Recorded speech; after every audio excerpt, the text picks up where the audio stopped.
The guests clinked glasses and raised their cocktail fingers to toast the opening of the illegal US Embassy in Jerusalem. Nobody was lifting a finger whilst more than 50 unarmed Palestinian demonstrators were murdered in cold blood in the Gaza Strip. More than 2,000 were wounded. More than 1,000 of those by live gunfire. 6 of the dead are children. Meanwhile, the belly-dancing leaders of the Arab world are struck dumb at their casino tables, unable to tear their fingers away from the gambling chips. It is a massacre. It is not clashes, Mr. BBC, Mr. AFP, Mr. CNN. It cannot be clashes because nobody has been hurt or injured on the other side. In clashes, that could not possibly be the case.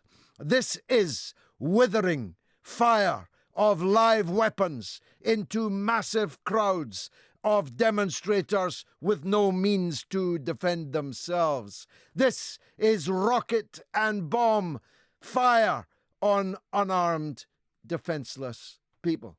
And this is the dropping of phosphorus, white phosphorus gas, a chemical weapon, no less, in broad daylight, in plain sight.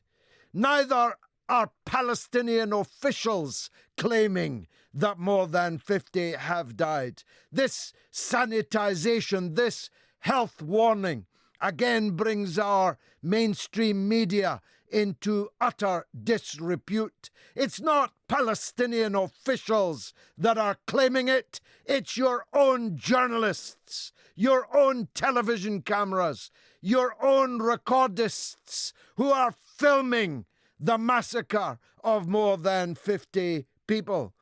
It's not Palestinian officials claiming. It's not clashes. It's a massacre.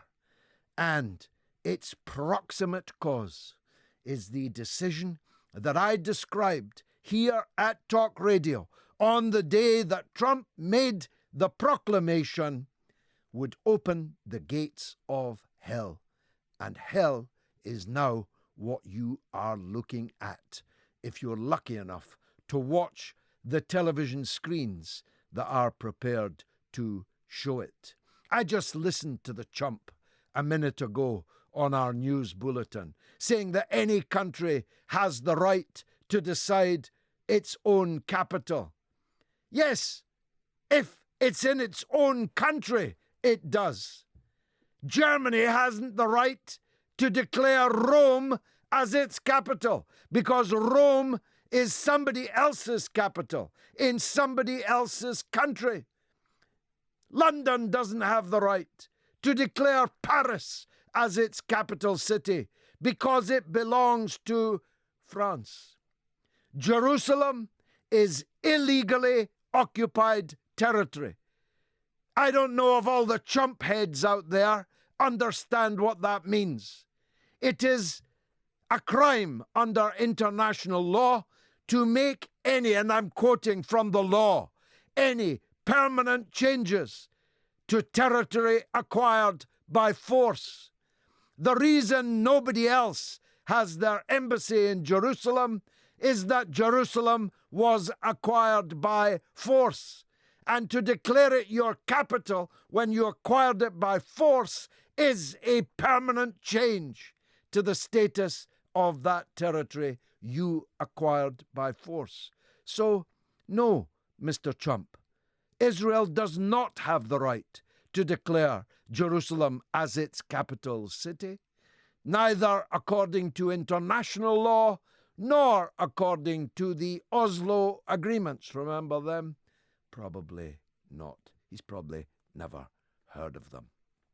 Now, I am one of those who believes that Trump is just a chump. I don't believe that he has very much sense. I believe that he's being led into blunder after blunder. asinine statement after statement. But his statement today that it was going to be a big day for Israel was on one level idiotic in the extreme, but on another level it has transformed the landscape. In the desert of Gaza, it takes only a drop of rain to transform the landscape, and the blood of thousands today has been shed on that desert sand, and nothing will ever be the same again.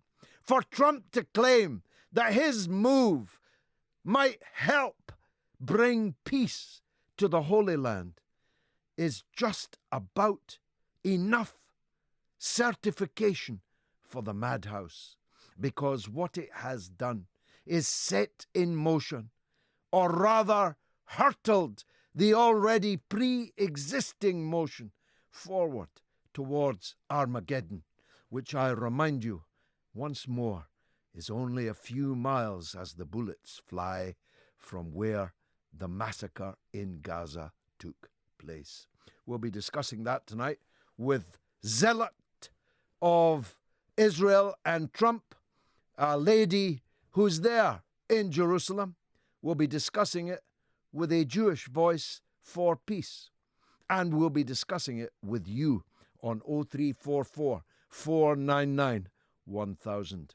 And it's not the only subject we're discussing this evening.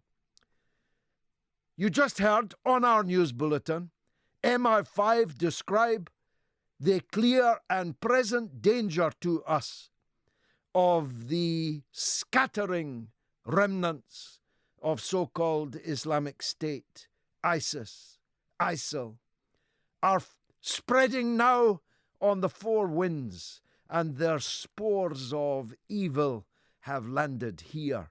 Hundreds of ISIS family members, including children, have returned to Britain and been allowed to enter and resume their lives here. Some may have had enough of the head-chopping, heart-eating, blood-sucking death cult that is ISIS, but others may not. Just like in Indonesia yesterday, when an entire family of 5 immolated themselves and as many others as they could take with them. They had just returned from Syria a couple of weeks before. And yet the same MI5, which identifies ISIS as such a peril to us, has just declared that Russia is an even bigger danger. The same Russia that's killing ISIS in Syria, the same Russia that is besieged by ISIS, Al-Qaeda, and the alphabet soup of Islamist extremism as we are, they are our number one enemy. They who should be on the same side as us, and we who should be on the same side as them, are at daggers drawn. Why? I'm going to be asking several guests, I hope, this evening. And lastly, we're going to discuss the BAFTA Awards. I'm a big fan of the BAFTA Awards and a big fan of Peaky Blinders, which won the important award last night. And I had hoped that this show could be a peaceful affair where we discussed the best actor, actress, and so on. Unfortunately, events, dear boy, dear girl, events have intruded, as alas, they are doing daily now. For a time I thought, is it me? Every time I'm on the radio, there's some dramatic, often disastrous event unfolding whilst I'm on air. And then I realized that it would still be unfolding even if I were not here this evening, tomorrow, Thursday and Friday.